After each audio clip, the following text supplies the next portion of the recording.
del documento COVID-19 Education Response, Preparing the Reopening of Schools.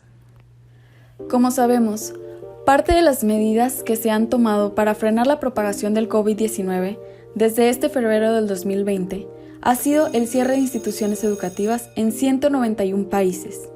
Entre ellos va incluida la educación preescolar, primaria, secundaria, preparatoria y universidades. Durante este periodo, unos 1.58 mil millones de estudiantes han estado fuera de las escuelas, lo que representa más del 90% del total de alumnos en todo el mundo. Una situación que sin duda quedará para la historia. El cierre de las escuelas también ha afectado a unos 63 millones de maestros, quienes día con día tratan de llevar el aprendizaje por diferentes modalidades, ya sea en internet, radio o televisión. En algunos lugares se ha comenzado a reanudar la educación, sin embargo el porcentaje de estos es muy poco. Las cuestiones claves que han llevado a esto son la efectividad de las decisiones políticas y estrategias de reapertura que dependerán del nivel de preparación del sistema educativo. A continuación, estudiaremos algunos de los factores que deberán de ser tomados en cuenta para cuando nos volvamos a reunir en las aulas.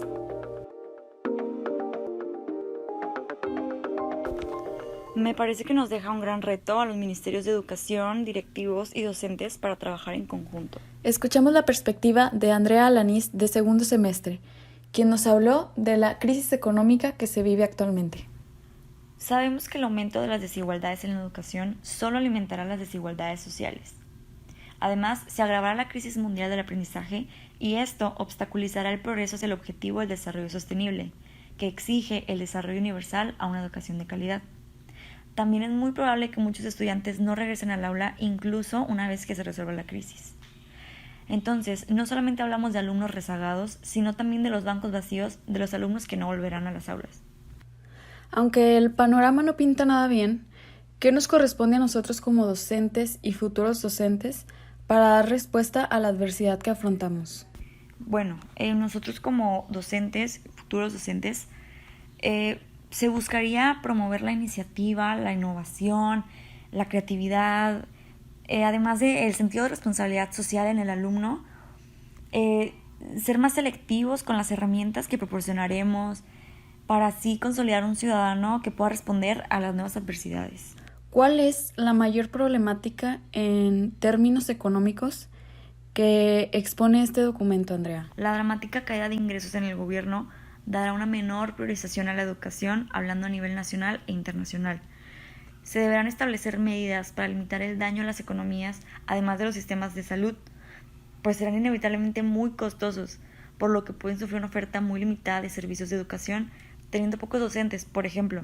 Esto causará un deterioro en la calidad de la educación, que esta a veces ya es muy baja. Entiendo que las propuestas que has mencionado van dirigidas hacia el trabajo con el alumno, hacia el trabajo en el aula. Sin embargo, como sistema educativo, ¿cómo se pudiera mitigar este impacto socioeconómico que causa la pandemia en la educación?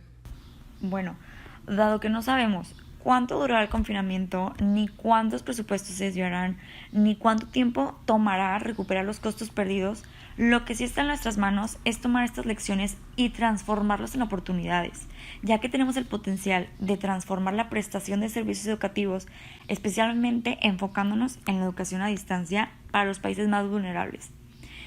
También buscamos mejorar la salud escolar, darle como un mayor enfoque, además de tratar de adaptarnos a la nueva normalidad para así lograr una corresponsabilidad de todos los miembros educativos, o sea, trabajar en conjunto porque vamos hacia un mismo lado.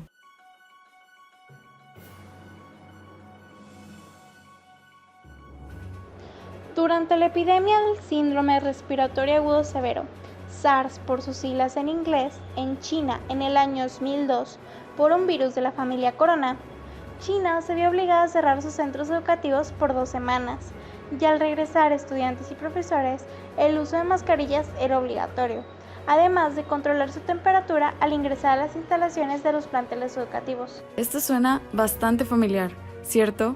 Escuchamos a Elizabeth con su comentario sobre crisis similares a la que vivimos actualmente. Junto a esto, el regreso a las escuelas se hizo de una manera escalonada.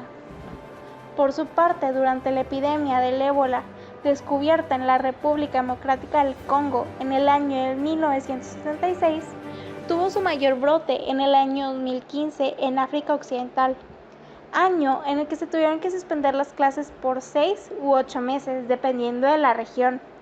Al regreso de los alumnos se tuvieron que desinfectar las instalaciones, pues estas fueron utilizadas como centros de control. Al regreso de estudiantes y profesores, el controlar la temperatura al ingreso era obligatorio, además de lavarse las manos antes y después de entrar a los edificios. Lo que tienen en común los regresos después de estas crisis sanitarias son el control de temperatura como un requisito para entrar a las instalaciones, lo cual ayuda a prevenir contagios dentro de los planteles. Sin embargo, lo más semejante a la pandemia que estamos viviendo hoy en día es el SARS.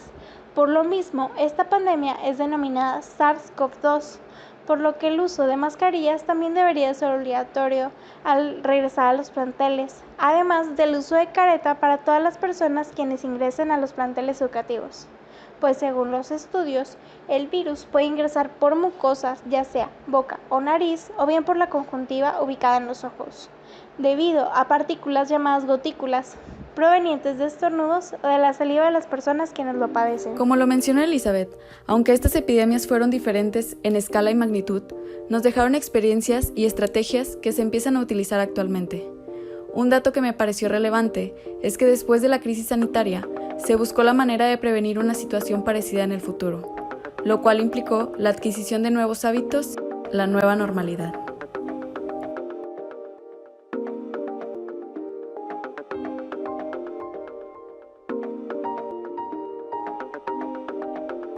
Hasta el momento son 13 los países que han empezado el proceso de reabrir las escuelas, 8 en Asia, 4 en Europa y 1 en África. En entrevista con mi compañera Londra, platicamos sobre los factores que se tomaron en cuenta para lograr esto.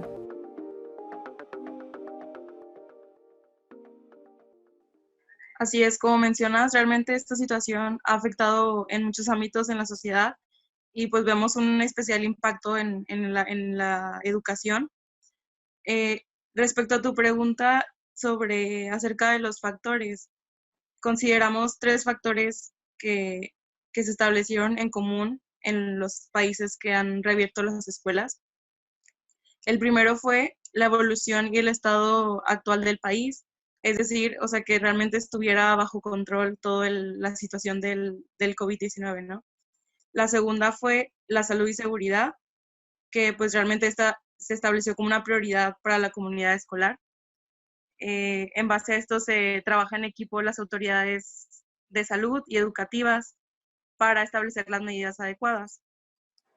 La tercera fue que las escuelas reabrieran de manera progresiva en base a 3 aspectos. El primero fue en base a la edad, es decir, dar prioridad a los niños más pequeños, que realmente son los que menos se ven beneficiados del aprendizaje a distancia, pues son los que necesitan actividades más dinámicas, incluso pues los que menos tienen acceso a la tecnología. El segundo aspecto fue la prioridad del aprendizaje, esa relevancia a los alumnos que están por terminar un nivel, que necesitan de un certificado para dar el paso a un nivel superior. Y el tercero fue en base a la localidad, que se especificó en áreas de bajo riesgo ante las circunstancias por el virus. Es algo que realmente no había tomado en cuenta y que se me hace súper bien que lo hayan tomado, el hecho de la edad, ¿no? Sabemos que tenemos el recurso de internet y muchas otras modalidades a las que pues es fácil entrar.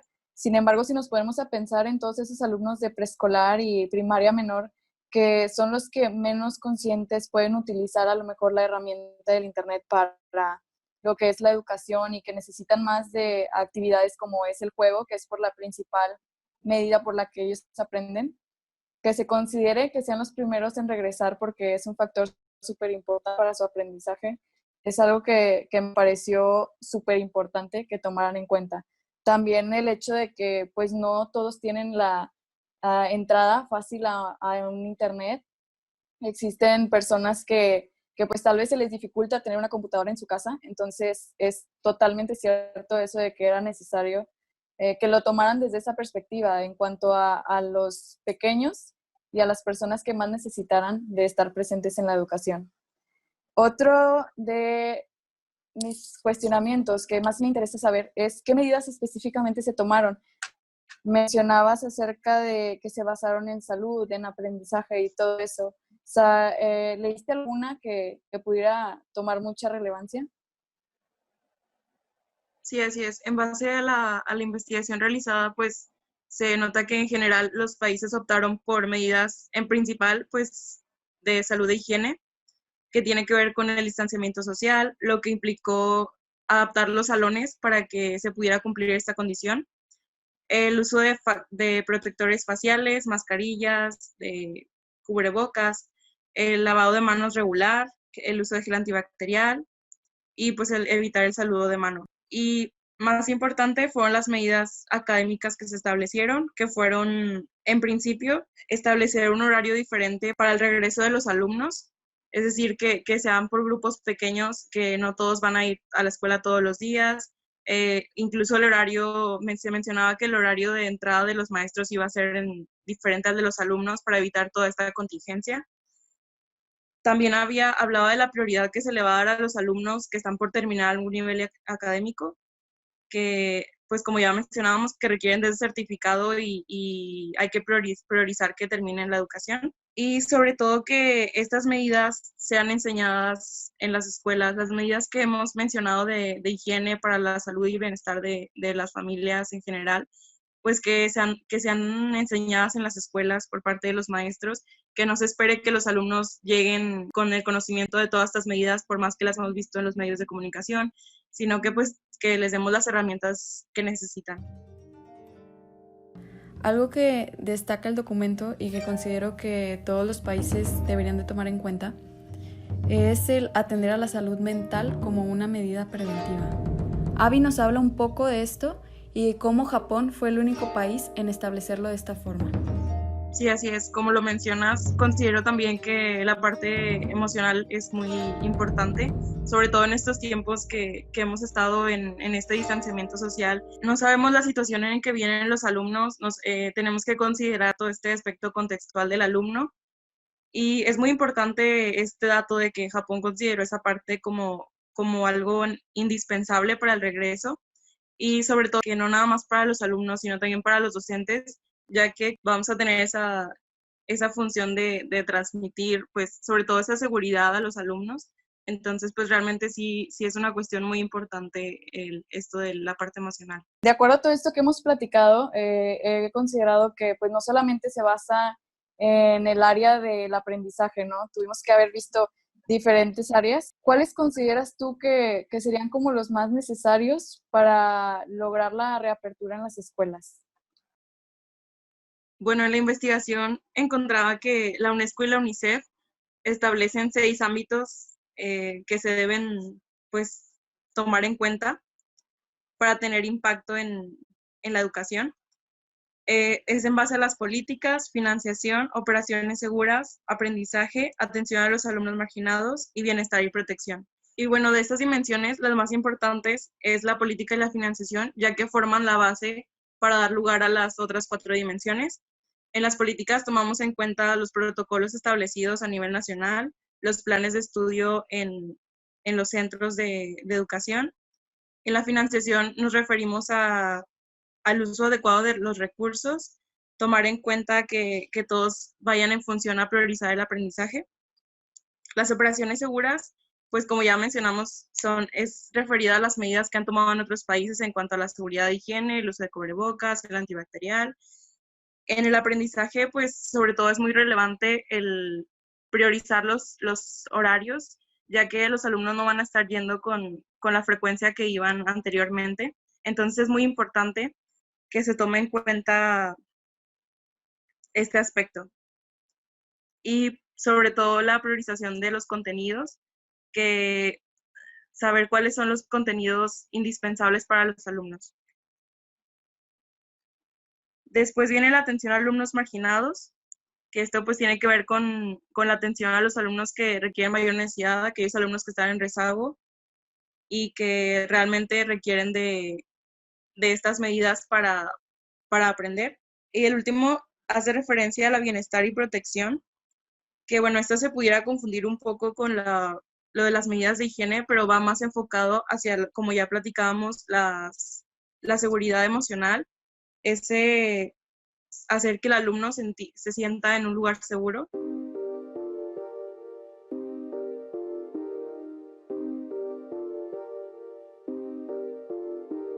La incertidumbre sobre el comportamiento del COVID-19 permanece.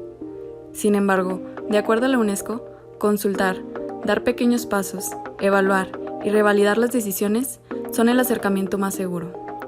En el documento se plasman 7 recomendaciones a las políticas, que pueden facilitar la toma de decisiones y apoyar la planeación para la reapertura de las escuelas. Recomendación número 1. Consultar y comunicarse estrechamente con los expertos en salud. Número 2. Establecer un mecanismo efectivo de comunicación y consulta. Recomendación número 3. Preparar escenarios múltiples y flexibles para una reapertura gradual. Número 4. Asegurar el monitoreo continuo. 5. Anticipación y planificación para los desafíos exacerbados y emergentes. Recomendación número 6. Presentar especial atención a las poblaciones más vulnerables. Y recomendación número 7. Considerar las mejoras generales del sistema educativo. Escuchamos a Stephanie Martínez, de sexto semestre. De esta forma y a través de la lista de recomendaciones, la UNESCO deja en claro que la seguridad, la salud y el bienestar de toda la comunidad escolar es la prioridad. Será a través del monitoreo constante que se evitarán las recaídas y se asegurará la efectividad de las intervenciones. A pesar de los retos que plantea la crisis, la situación nos invita a abrir nuevas oportunidades y replantear la educación que realmente queremos. Así concluimos el capítulo de hoy. Te agradecemos que nos hayas acompañado y te invitamos a seguir y darle like a nuestra página en Facebook, Instagram y YouTube, donde nos puedes encontrar con el nombre A Horizon of Possibilities. Este capítulo fue creado por el equipo del Reading Club, la maestra Alejandra y el maestro Milton. Hasta pronto.